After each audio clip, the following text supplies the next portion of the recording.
192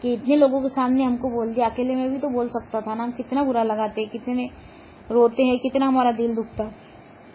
کل قیامت کے دن ساری دنیا کے سامنے جب ہم کو رسوا کیا جائے گا, ہمارے گناہوں کا پردہ فاش کیا جائے گا, جب ہمارا کیا حال ہوگا, اس دن کو یاد کر کے بھی ہم گناہوں سے بچ سکتے ہیں.